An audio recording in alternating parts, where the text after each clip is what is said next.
welcome to BROADish. Our first topic for today is thirsty, anyone? Bing! That was a perfect dot. Ready? Yes. So thirst traps, right? Thirst traps. Yeah, I'm not really familiar with thirst traps. I've never posted one, never did one. I remember when the first time someone posted it on Instagram or Facebook, I had to Google what it was. Oh Felicia, I think you just posting any photos of yourself could be a thirst trap. You're so aww. I just know that like thirst trap is funny because I started noticing thirst traps, I don't know, a couple years ago. There was like hashtag thirst trap. And and I was like, wow, so women just putting them booty shots out there. And I'm like, I'm not mad at it. I just don't have that kind of confidence, put it out there. Like maybe I never have. And it's funny because you look back when you're really younger and you're like, oh my God, it looks so good. You know what I mean? You see yourself from your teenage self, you're like, I could have been thirst trapping this whole time. But I don't have that. I don't know. I don't have that kind of confidence with the whole body. I'd rather listen to my thoughts. But there's a comedian who has crazy thirst traps. People are like, Hollie, you got to go see her IG page. Yo, she has trap upon trap after trap upon trap. And I have to admit, like, I'm a straight up, like I told you guys, like, I'm a straight up bootyologist. Like I'm straight, but I will look at booty all day. I love booty. You know what I mean? So I was looking at hers and they're damn good. I posted a thirst trap yesterday and I lost followers. Oh my God, what was it? Are you for real? Yeah. Why? I don't know. It was a photo of me in a bathing suit and I saw 2 men unfollowed me. I was like, what? Men? I guess they weren't thirsty. I guess they were thirsty. Or they didn't want to be trapped, which is what I was going to say. Why do they call it a trap? I think it should be a thirst quencher. Quencher. Because you can't fuck the girls, so that's why they get thirsty. Why can't they? Yeah. Because it's posting on Instagram. There you go. Because I guess it's just a clickbait. It's a clickbait aspect of it. You know what I mean? So it's like you trap them, like you get them to come in, you lure them with the booty. You know what I mean? Or your little tiny waist. And then they're there and they're like, nah, listen to what I have to say, so, I do know of one male comic who he thought this is like the reverse, white male privilege. This is like female privilege because he was pointing out how there were these like really unfunny girls who posted very sexy photos of them. And so they've now like tens of thousands of followers, to all these men who come to their shows. And now they're actually rising up in the comedy world because of their thirst trap photos. Not a single joke on their Instagram, but lots of thirst trap photos, and they're comedians. Well, I wonder what my thirst trap would look like. Oh, my shoulder, my unwrinkled shoulder. That is nice. When I was much younger, I was in my 20s, there was this guy who pointed out that they always look at a woman's age by her elbows because women tend to miss this area. So you can actually see how wrinkled and old they are. The face, you can put a lot of cream and shit, but the elbows always get missed. So he's like, check out the elbows to see how old a woman really is. That is so funny. Well, I went for a manicure with my daughter and, of course we were wearing masks, but the woman thought I was like her friend until I put my hands down. She's like, oh, okay. Yeah. Oh my gosh. And you look at my hands versus my daughter's hands, there's a definite difference. I feel like, what was that? The Palmolive commercial? Was that what Madge? Yeah, Madge, I'm soaking in it. She's soaking in it. It's funny though. I've seen things. I've fallen down plastic surgery and all kinds of beautifier rabbit holes. You know what I mean? On YouTube, I fall down those rabbit holes. And I saw something for hands, like how to get younger looking hands. Did you? And it was like, hell, girl, I got that kind of money for my hands to be doing something to my hand. But no, I mean, my hands have always been rough. My hands have always been rough. I think. I waited tables on and off for 20 years. You know what I mean? I've had a lot of labor jobs. I was a dishwasher. I've done bus girl. I've done a lot of labor jobs. So my hands have always been kind of rough. And I'm like, it is what it is. They tell you a story. I have the opposite. I have this massage therapist that every time she massages me, she'll like, oh my God, these hands. And she'll say in Chinese, she's like, I have a servant's hands. You have a princess hands. You've never worked a day in your life, have you? I was like, oh, thanks. Yeah. Only the hands, so the rest of the body's like whatever. But she's like, oh, the hands. Well, the good news is men aren't usually looking at our hands. They're looking at our booties.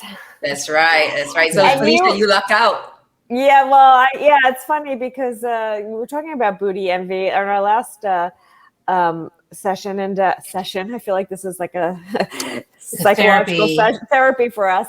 But we were saying how like men and booties are now popular, but I hate my booty. I always wanted like one of those flat booties and levé jeans that like with the sagging butt. That's what I cannot believe you wanted a flat butt. Like that just. I used to want that too because that was the culture in Singapore. Like Asian butts were like nice and tiny, and then I come to America and it's like, you know, I like big butts and I cannot lie. I was like, fuck, I want a big butt.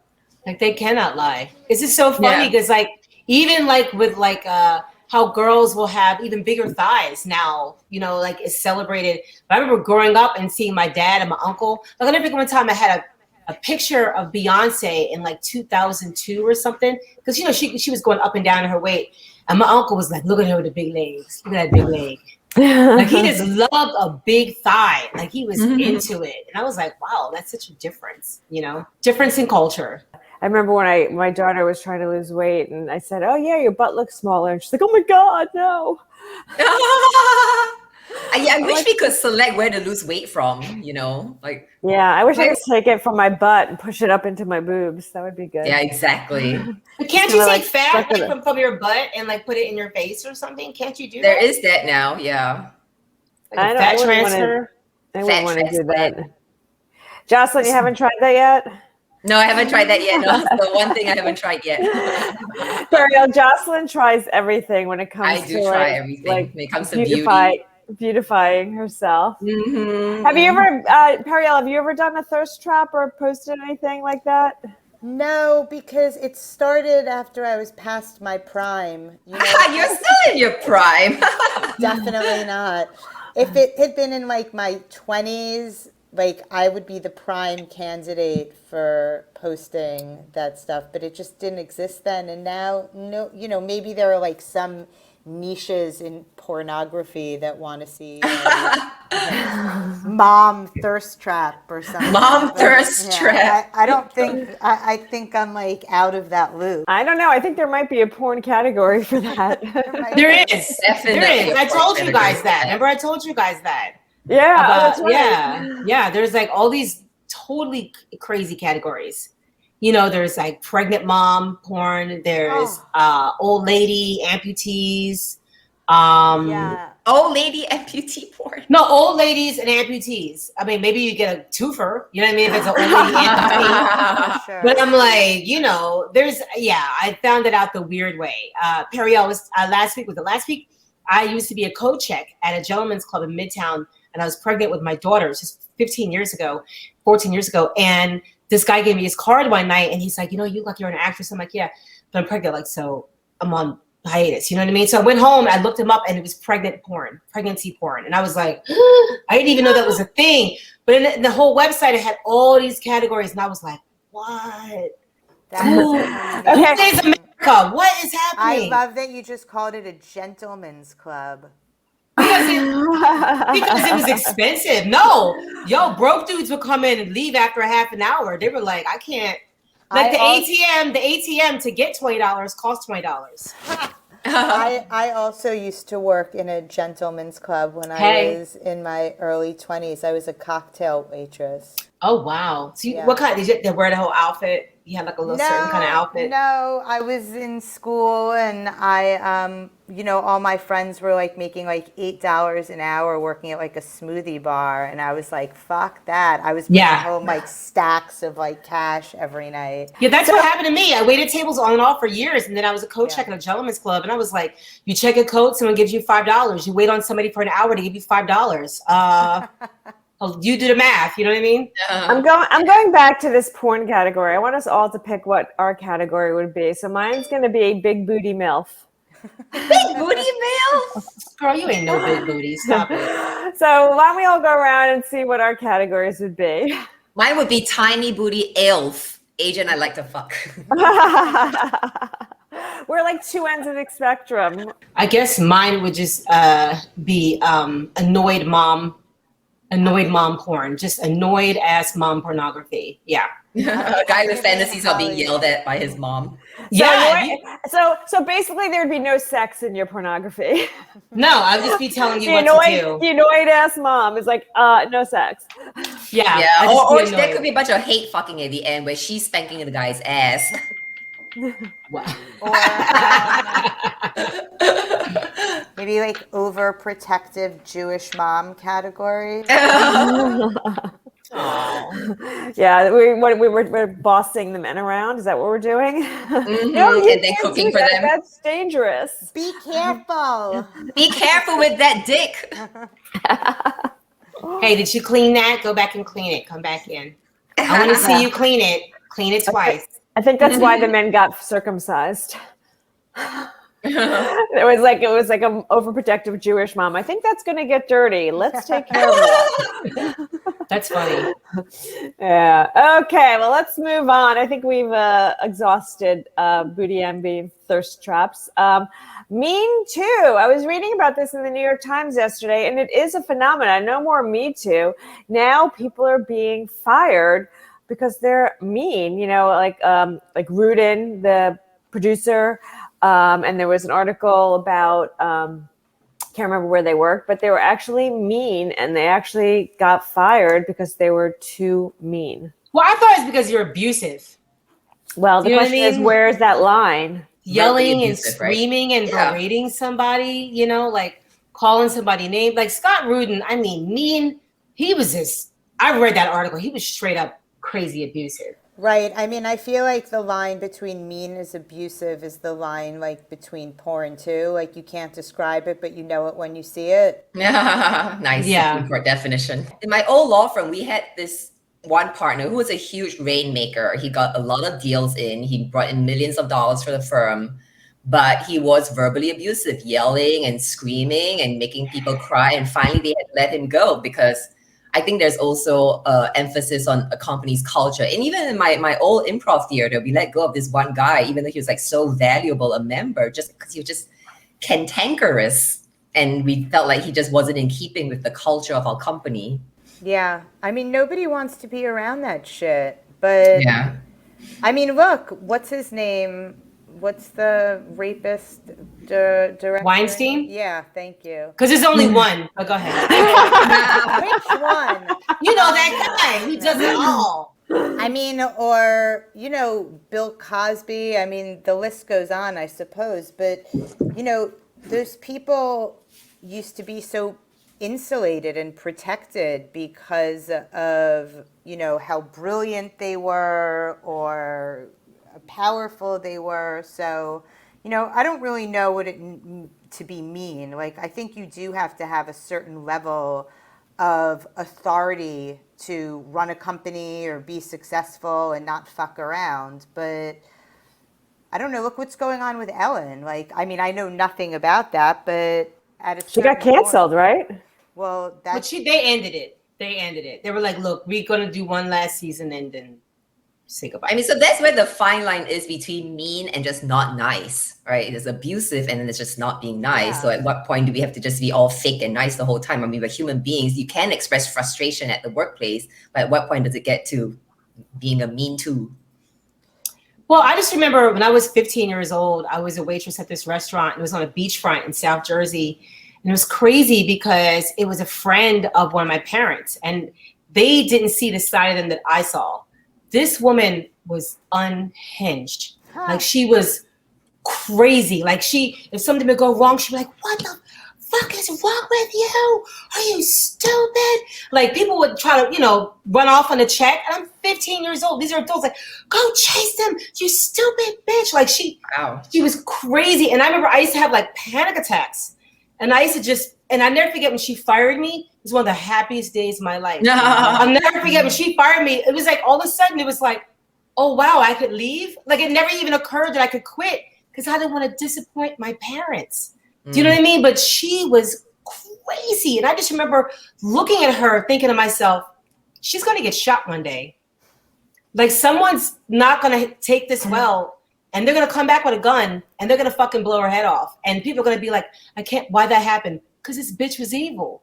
Well, and there are some people that will only, like they have a line and you push them too far. Yeah, well, I think it's interesting because I think it's sort of what's happened in the whole parenting realm. Like, remember in the days when parents would yell and hit and scream, and then they realized that that was not productive and we shouldn't do that. And there was like another way to solve problems. I feel like we're now parenting in the workforce. Well, I mean, I still see people on social media who, I mean, I don't argue with them because I'm like, there's nothing to argue about. But they think that I'm crazy for not spanking my kids. Like they think I'm crazy. And I'm like, no. They're like, well, spare the rod, spoil the child. And I'm like, prisons are filled with people that got spanked. It didn't help them. You know what I mean? Like it didn't help them be a better person. But yeah, the yelling, I get it. Because I mean, I didn't get yelled at much as a kid, but I got yelled at. You know what I mean? I think we all got yelled at as a kid. I had this one teacher, she's a private tutor in Singapore. If you're not good at one subject, they give you private tutoring. So we had this one Chinese private tutor because my Mandarin sucked. And she would cane us if we didn't do well on the test, but she cane our hands, right? So and just like cane it. And there was one guy, he went to Thailand and there was this guy selling this cream that prevents pain. So when you go to Thailand, they'll have this cream that they demonstrate. They'll put a sword on their stomach. But you see, I don't feel any pain when there's a sword jabbing right in my stomach. And so he bought this cream and he flunked his test. And he was like, and he rubbed it on his hand. He's like, go ahead, man, hit me, teacher, hit me. I'm not scared of you. And then she whacked his hand extra hard. And he's like, oh, fuck, I got conned. Oh and then once he actually took all her canes and we hid it in her drain. So we kept stealing her canes to hide in the drain until her plumbing got clogged. And then she discovered there were like 20 canes in this drain of hers. The perils of working from home with your children. That's right. Back. Okay, we're back. Yes. I'm sorry. My daughter's alarm goes off for hours and hours and hours and she never turns it off. Anyway, do you feel like it was the old ways? And I guess it's the same thing with me too. That used to be the way things were done. Listen, casting couch was a name and people knew that happened and times have changed and now we have to adapt. I don't know. I think that people knew that was fucked up from the beginning.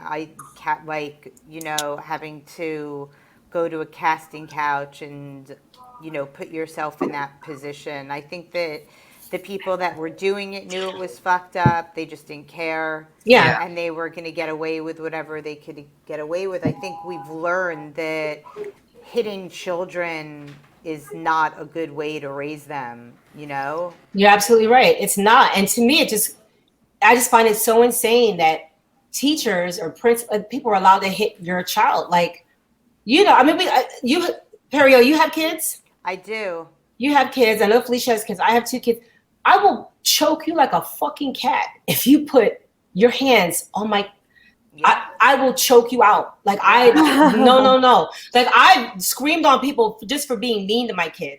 Like don't speak to them. Don't be verbally abusive. So I just feel like people did what they could get away with. Totally. I mean, and people are fucked up, and so they, are abusive because they've been abused. I mean, I have flipped out in public on other people for hitting their own children. Yeah, that's a weird thing. I'm always like, I don't know what to. You know what I mean? That, apparently, I've learned that that's not a good thing to do. But I actually lost my mind. I don't blame you. A police officer. One time, I was talking to a police officer about this, and he said, "I know you want to confront somebody who's being abusive to their kid." He said, "But in actuality, they get it 10 times worse when they get home." Wow. If you intervene and embarrass them, you're really putting that kid in more danger. And I was like. That's what I heard afterwards too. Oh, I never heard that. Well. That sucks though, because it's like, what do you like?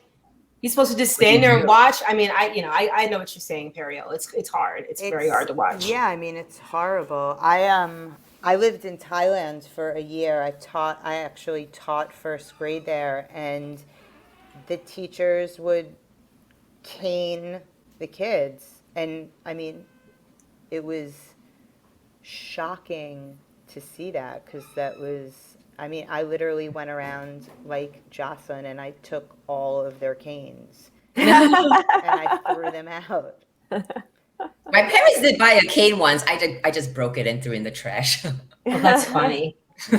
I know. I used to hide, I got spanked, but not very often. But I got spanked with a brush, and I used to hide the brush. And to the point, my mom was like, I'm trying to do my hair. I was like, funny. You're going to be all right. Yeah. Yeah, well, I do feel like it does breed, if you yell or if you hit, it breeds a yeller or a hitter. I mean, I was raised by a father who was a yeller and not a hitter. My mom said he never hit you, and I'm like, oh boy, give him a trophy. but he yells, and I can, when I get angry, it's like a learned behavior when you get to that frustration level to yell. So I don't know. I don't know that people should be fired for being mean. I think there should be some sort of program to help people because I think people are just, that's the way they are. Yelling didn't work for me. I finally broke down my rebelliousness when my mom cried. That's when I was like, fuck, what did I do? Yeah, I've tried that. That doesn't work.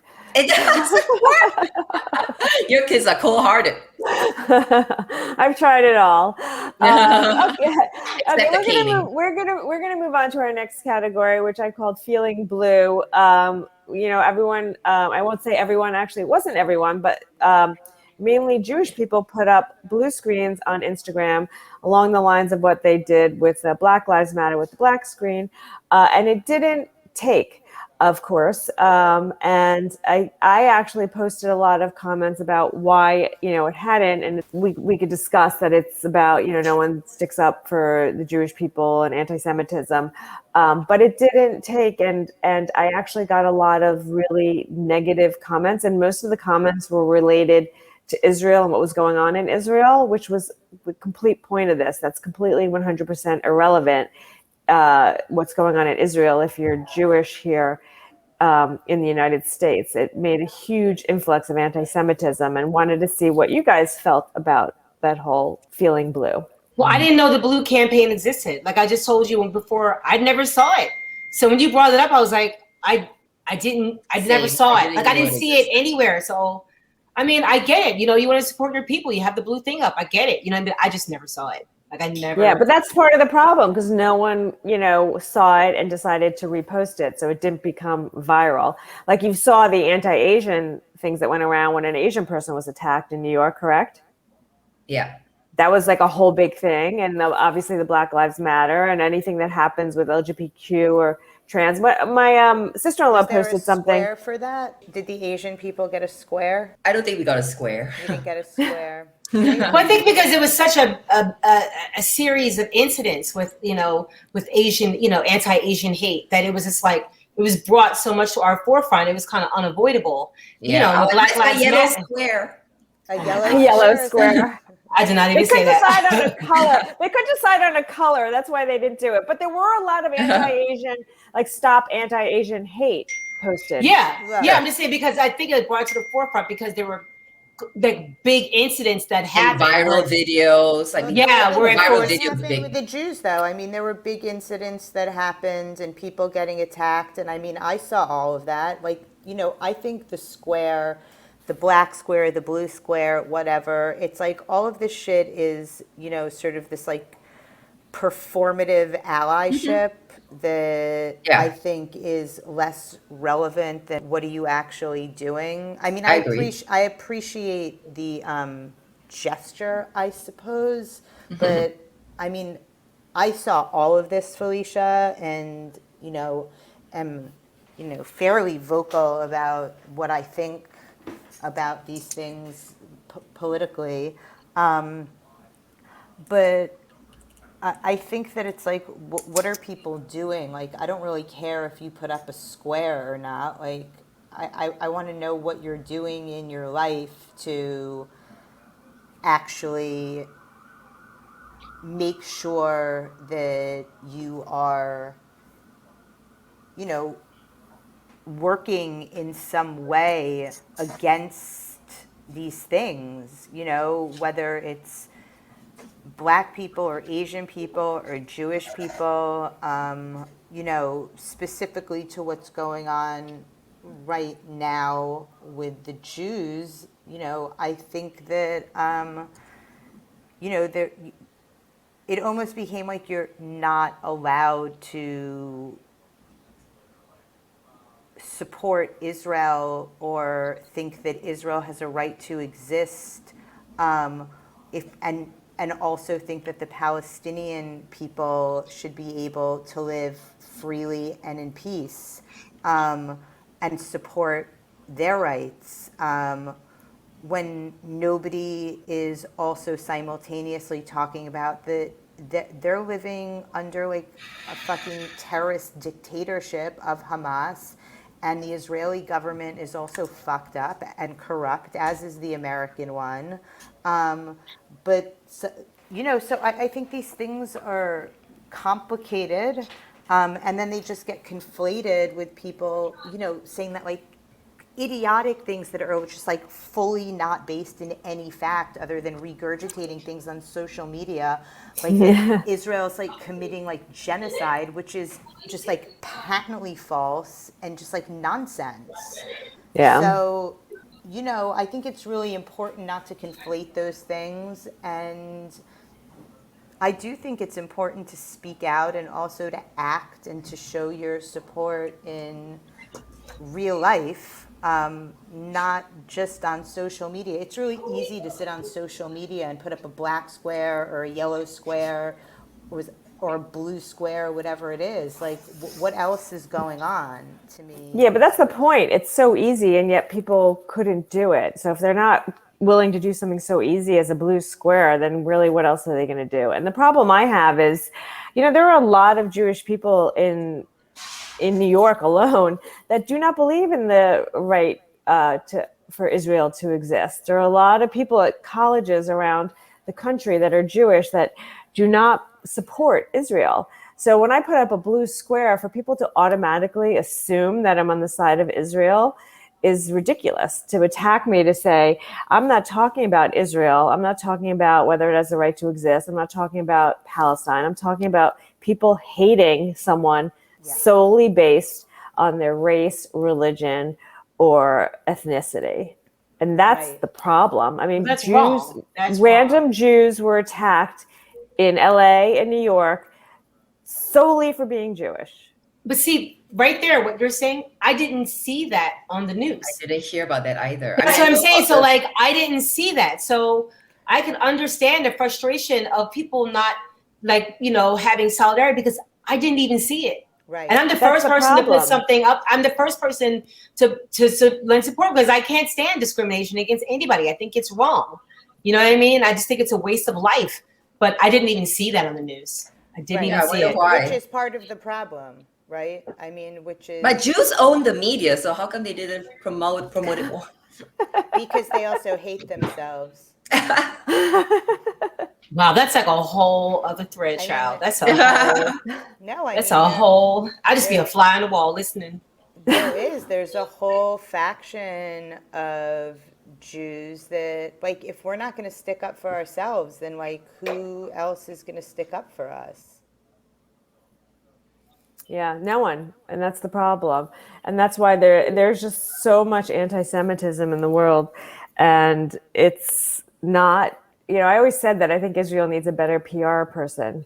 Yeah, 100%. Why do Jews hate themselves?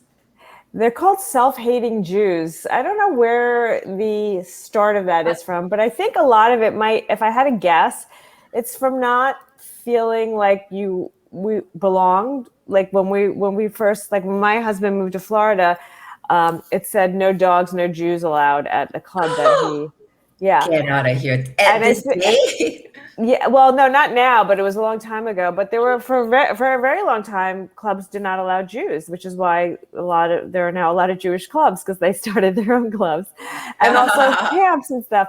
And I think maybe they just felt this being left out all the time, that to belong, they sort of go the opposite way. But I don't know. What do you think, Periel? I mean, I just looked it up to see where it came from, actually, and it says that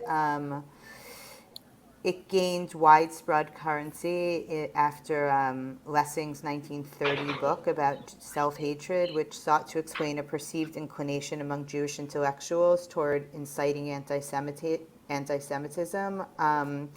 And in and beyond Cold War era debates about Zionism. So I do think it goes back to Israel. And people do say that, you know, you can't, if you don't believe that the Jewish people have a right to have in a state, which means that you're a Zionist, you know, that's anti-Semitic.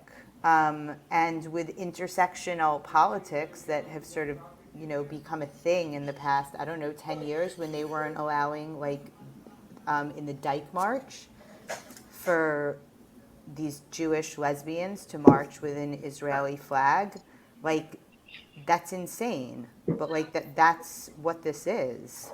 And I think it's much more widespread than that.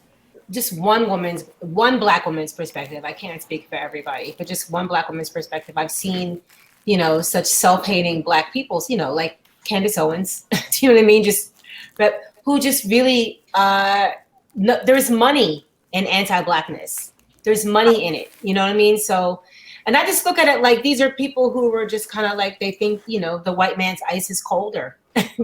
They think it's better. You know what I mean? They think it's right. He's a better lawyer because he's white. He's a better doctor because he's white. He's just better. He's just a better person. And it comes from always seeing yourself in a place of inferiority that you just like, I want to be like them. I want to be like them because to be me is not enough because look who we are. Do you know what I mean? So right, exactly. So I think when people historically hate you, as they have with Black people and Jewish people, you start to internalize that, right? Mm-hmm. And I think, this is just my opinion, with Jewish people in particular, because they can pass, right, into a lot of situations as, you know, being like waspy or white, you know, they do, you know, and there are horrible stereotypes and caricatures of Jewish people. Like, you start to internalize that. Plus all of our pedophiles and rapists, you know, we have like Weinstein. No, I'm just kidding. I was like, what happened? Wait, we just made a left turn. I was like, yeah, what's happening? No, but I think it's, you know, like you said, Hollie, I think you internalize the things that are about your culture that, you know, are hated. Yeah, and you start, like, and I see some people, like, they become successful, so then they think they're special. You know, like, they just can't, I'm special. You know, like, I made it. I did this, but I wish these people could just get it together. And it's like, no, you don't realize that they like you because you don't like them. Like, you're scolding your own people. You have negative stuff on your own people. That's why they like you. You know, but what's that expression? Power corrupts. Absolute power corrupts absolutely. Yeah. So when these people are have power and they have like that ultimate power, like Bill Gates, you know, he just felt like he could do no wrong.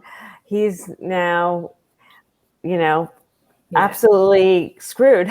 Absolutely. Well, okay, just in case example, women who were like, you know, I didn't have really many female friends. You know, I'm more like I have all guy friends, and I'm not really like a girly girl. And it's just like, you hate women.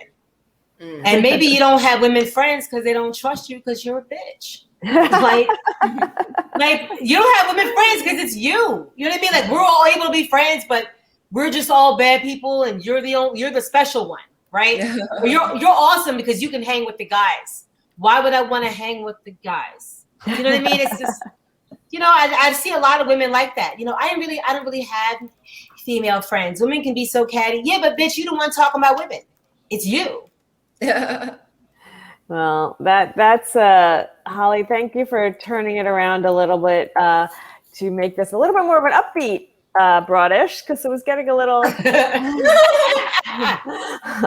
let's talk about female bitches. Let me say something. In all honesty, I feel as if Americans, especially in the education system, are not taught about what goes on Israel, Palestine. They don't know. You know what I mean? Like, I got an earful growing up in, you know, when I went away to boarding school. I learned a whole lot that I never got in the public school system. And so I feel like a lot of Americans just don't even know what they don't know. They just don't know, period. They just know that Israel exists. There's Israel, there's Palestine. I don't know why they fighting. I don't know. So I just think there's a huge amount of ignorance on the part of Americans. Yeah. Well, what I find fascinating, and we'll end at this part, which is sort of what Periel said. People are fighting for them, and they have like an abysmal record in terms of human rights. And they're and I don't want to stereotype, because not all that way, but the government and the way it's led doesn't allow any sort of freedom sexually. Doesn't even allow women to like be educated or drive in a lot of countries. So it's like, who exactly are we talking about? About the Hamas and the Palestinians. And Hamas, their directive, if you look at what their goal is, they've actually said it out loud on numerous occasions that they want to like push the Jews into the ocean. They've never once said that they want us to exist peacefully with them. They've never once said that. And we've presented so many peace treaties to them that they've rejected. So they make it seem like we don't want peace, and I don't say we as a Jew, I say, and I shouldn't say that because that's where this anti-Semitism comes into place. Israel has tried on numerous occasions to present peace plans that have been turned down. And the reason why they've been turned down is they do not want to coexist with the Jews. And they've never, as far as I know, Periel, have ever said that they want the Jews to stay and coexist in Israel. So who wants to make peace with a country that wants to obliterate you? Right. I mean, I think that it's really important to make a distinction between Hamas and the Palestinian people. Yes. Because I think that a lot of the people do want to make peace. I don't think Hamas wants to make peace. And so you wind up in a situation where there's not really very much you can do as a government. And also I think, Netanyahu's fucking terrible. And I have to admit, I'm woefully ignorant to a whole lot of facts and a whole lot of context. And so I am. It's very complicated too. I mean, I tried on numerous occasions to get a handle on the situation, and finally I was like, Israel-Palestine conflict, easy explanation. And it was still 10 fucking pages. I was like, oh God. Well, it's been going on for a long time. It's going on for a very long time. And you know what? The bottom line is we need a solution. And we need to figure it out because it's not good for anyone involved. Yeah. And the problem is we've had the smartest people in the world trying to figure it out and they can't. And I vividly remember when I was in my 20s, sitting in a bar in Soho with a bunch of friends, having almost the same exact conversation. And that was, I won't even tell you how many years ago, but a very long time ago. And we've made no progress. No progress. It's insane. No progress. Yeah. So, and right now what's happening is the anti-Semitism because of it, because you have people saying things like apartheid and genocide and comparing, this will be our next topic. And it gets back to the whole like anti-Semitism thing and why there are not more blue squares. But that woman compared wearing masks and having to give that idiot to the Holocaust. And why is that woman still in power? Why was she just got like a little slap on the wrist? That is like, if she said that about a black person, Holly, or something black, she said tons of stuff about black. She has said tons of stuff about black people. She is a hateful ass woman. She's just a hate monger. She's said stuff about Asians. She says stuff about Jews. She says stuff about black people. She says stuff about LGBTQIA. She's just a hateful ass person. And she represents a lot of hateful ass people. She was the person at the girls group that was off to the side. She's the one who I'm a guy's girl. I'm a guy's girl. I'm not friendly with you. That's who she is. Okay, we took that full circle. We got to wrap up, guys. There's so much to talk about in that we can possibly cover it all in one session, but it was great.